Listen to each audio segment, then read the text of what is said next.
Hello everyone, कैसे हैं आप लोग?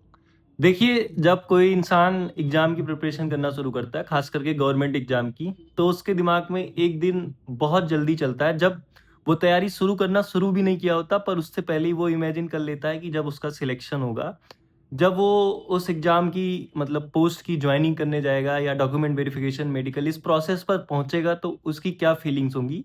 और ये सारी चीज़ें सोच के बहुत ज़्यादा मोटिवेशन आता है, जो मोटिवेशन हमें आगे भेजता है कि हम चलो प्रिपेयर करें एग्ज़ाम के लिए और अपना एक बेस्ट एफर्ट दें जिससे उस मुकाम पर हम पहुँचे। मैं भी उन्हीं चीज़ों से मोटिवेट हुआ था, मैंने भी वही सारी चीज़ें सोच के तैयारी शुरू की थी और आज फाइनली वो दिन आ गया है। मतलब आज तो रात है, कल दिन में मुझे डॉक्यूमेंट वेरिफ़िकेशन कराने जाना है, मेरा फाइनल सिलेक्शन हो गया है। मैं आरआरबी एनटीपीसी ग्रेजुएट लेवल वाले एग्ज़ाम में चंडीगढ़ आरआरबी चंडीगढ़ से मैंने फॉर्म भरा था और मेरा सिलेक्शन हुआ है। कल मेरा डॉक्यूमेंट वेरिफ़िकेशन है। मैं ये वीडियो आज आपके लिए इसलिए बना रहा हूँ क्योंकि मैंने भी जब तैयारी शुरू की थी तो मैं भी ऐसे वीडियोज़ ऐसे बच्चों के जिनका सिलेक्शन हो गया है फर्स्ट अटेम्प्ट में या सेकंड अटेम्प्ट में, जिनका भी सिलेक्शन हो गया है, वो जो बातें बताते हैं, रिव्यूज़ देते हैं या एक जर्नी शेयर करते हैं, वो टाइप ऑफ मोटिवेशन होता है हमारे लिए जब हम शुरुआती फ़ेज़ में होते हैं किसी एग्ज़ाम के प्रिपरेशन में। मैं भी आज आपको अपनी चीज़ें बताऊँगा, कैसे क्या सिचुएशन थी मैंने जब तैयारी शुरू की थी और आज साल, डेढ़ साल बाद क्या सिचुएशन है जब मैं फाइनल प्रोसेस में हूँ और कुछ ही दिनों में मेरी जॉइनिंग भी हो जाएगी। तो इन सारी चीज़ों को आपको बताने के लिए मैंने सोचा एक वीडियो बनाऊँ। मोटिवेट करती हैं ऐसी चीज़ें, क्या पता चीज़ें आपको भी मोटिवेट करें, ट्रिगर करें, आप भी मेहनत करो और एक दिन जहाँ मैं हूँ, जहाँ और सारे बच्चे होते हैं जिनका सिलेक्शन होता है, वहाँ आप भी पहुँचो। मैं आपको अगर एक बार ओवरऑल बताऊँ कब मैंने तैयारी करनी शुरू की, कितना टाइम लगा, कब अभी क्या टाइम चल रहा है, कितने टाइम में सिलेक्शन के पास मैं पहुँचा। तो देखो मैंने 2024 के जनवरी में तैयारी करना शुरू किया था और अभी 2026 10 अगस्त चल रहा है। लगभग 2.5 साल हुए हैं जब मैंने डे 1 पे पढ़ाई शुरू की थी और अभी फाइनली पढ़ाई स्टॉप कर दी है क्योंकि एक जगह सिलेक्शन हो गया है। जो ये एग्ज़ाम क्रैक हुआ है आरआरबी एनटीपीसी ग्रेजुएट लेवल, ये 2024 में इसकी भर्ती आई थी। 5 जून 2024 को नोटिफिकेशन आया था। लगभग 5 साल बाद इसका नोटिफिकेशन आया था। इससे पहले ये एग्ज़ाम का नोटिफिकेशन 2019 में आया था।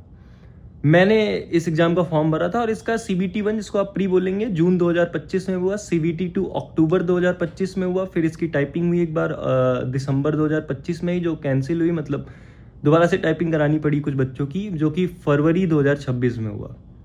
और अभी फाइनली 10 अगस्त 2026 है जब मुझे डीवी के लिए कॉल लेटर आ गया है और कल यानी 11 अगस्त 2026 को मेरा डॉक्यूमेंट वेरिफिकेशन और फिर 12 को मेडिकल एग्जामिनेशन होगा।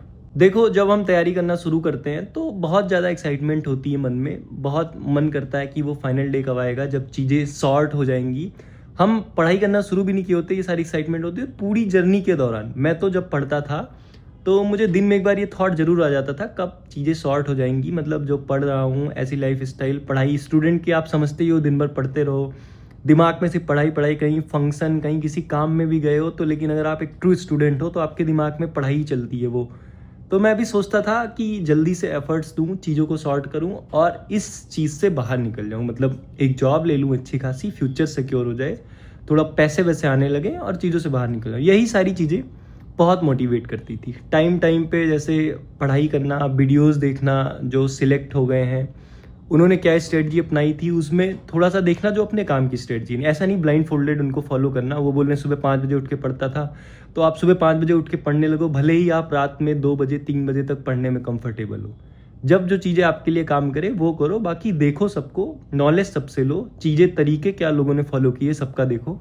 ऐसे ही चलता रहा। कभी कभी डिमोटिवेशन भी होता था, आप लोग को भी होता होगा, पढ़ने का मन नहीं करता या एक आध हफ्ते ऐसे बीत जाते हैं कि पढ़ने का मन नहीं करता, लाइब्रेरी जाओ या घर पे भी बैठे रहो, बुक खुली रहती बट पढ़ाई में वो कंसिस्टेंटी, वो फोकस ही नहीं आ पाता। ये सबके साथ होता है, सबकी फेज़ ऐसा आता है लाइफ में, बट आपको करना सिर्फ एक चीज़ है। जब आप एग्ज़ाम की प्रिपरेशन कर रहे हो, आपको दिमाग में से वो एग्ज़ाम नहीं हटाना है। दिमाग में वो एग्ज़ाम है, पढ़ाई नहीं हो रही, इट्स नो प्रॉब्लम, कोई प्रॉब्लम नहीं, ये सबके साथ होता है।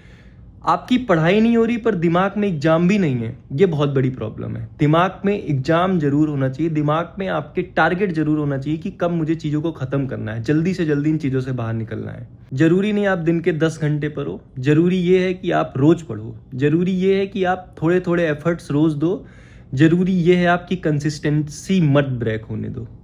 बहुत सारी चीज़ें आपको डिस्ट्रैक्ट करने के लिए आएंगी। अगर फ्रैंक होके बोलना चाहूँ, अगर आप लड़के हैं तो लड़कियां सबसे ज़्यादा आपको डिस्ट्रैक्ट करेंगी। लाइब्रेरी में जाओगे, बैठोगे पढ़ने, तो दिमाग में सामने सामने बहुत सारी लड़कियां आएंगी जाएंगी। लड़की हो तो आपको लड़के भी डिस्ट्रैक्ट करेंगे, होता है बहुत बार। पर मैंने देखा है लड़कियां कुछ ज़्यादा फोकस्ड होती हैं जब वो चीज़ों को करने पे आ जाएं। अगर लड़की लाइब्रेरी में आ रही है तो वो पढ़ रही है, मैंने ये ज़्यादातर फोकस किया। पर लड़के लाइब्रेरी में आ रहे हैं फिर भी इधर उधर घूम रहे हैं, इधर उधर फोकस है उनका, टाइम वेस्ट कर रहे हैं। ओवरऑल मैं यही कहूँगा आपसे कि जो आप अभी तैयारी कर रहे हो, अभी आप बहुत सारे सेक्रीफाइसेस दे रहे होगे, जैसे रात में 3 बजे तक 4 बजे तक पढ़ना, कोई होगा सुबह 5 बजे उठ के पढ़ता है, पढ़ाई में खाना ना खाना ढंग से या चीज़ें ना करना। ये सारी एक जो जेन्यून एस्पिरेंट हैं वो ये सारी चीज़ें फील करते होंगे कि मेरे साथ ऐसा ऐसा हो रहा है, मैं ऐसा ऐसा कर रहा हूँ, इसका रिजल्ट मुझे क्या कब मिलेगा। देखो, हड़बड़ाना नहीं है, इसका रिजल्ट आपको ज़रूर मिलेगा एक दिन। वो दिन आपका भी आएगा जब आप भी ऐसे कहीं बैठोगे, किसी को बता रहे होगे या किसी को नहीं बता रहे होगे, तो अपने मन में सोच रहे होगे कि मैंने जो चीज़ें की थी उनका पे आउट मुझे आज देखो मिला है। और मैं बहुत गारंटी के साथ कह रहा हूँ, मैं जिस हिसाब से मेरी चीज़ें थी ना, पढ़ाई लिखाई में इंटरेस्ट नहीं था, पर मैंने साल 1.5 साल बहुत अच्छे से दिया पढ़ाई लिखाई को और गवर्नमेंट जॉब की तरफ प्रिपेयर करने को आया। और देखो, उस साल 1.5 साल की बदौलत ही मेरा ये एग्ज़ाम क्रैक हुआ, मैं आज यहाँ पे बैठा हूँ। आपको चीज़ों को जब करना है तब ईमानदारी के साथ करना है, और पक्का आपके हार्डवर्क का आपको रिजल्ट मिलेगा तो मिलेगा। उम्मीद करता हूँ ये सारी बातें सुन के आप थोड़ा सा मोटिवेट हुए होगे, थोड़ा सा आपको अच्छा लगा होगा, और आपको यकीन रखना है अपने ऊपर, चीज़ें ऐसे ही वर्क करती हैं। चलिए, अभी थोड़ा आपसे बात करने का मन कर रहा था तो मैंने ये वीडियो बना ली। आगे मिलते हैं किसी और वीडियो में किसी और बात के साथ।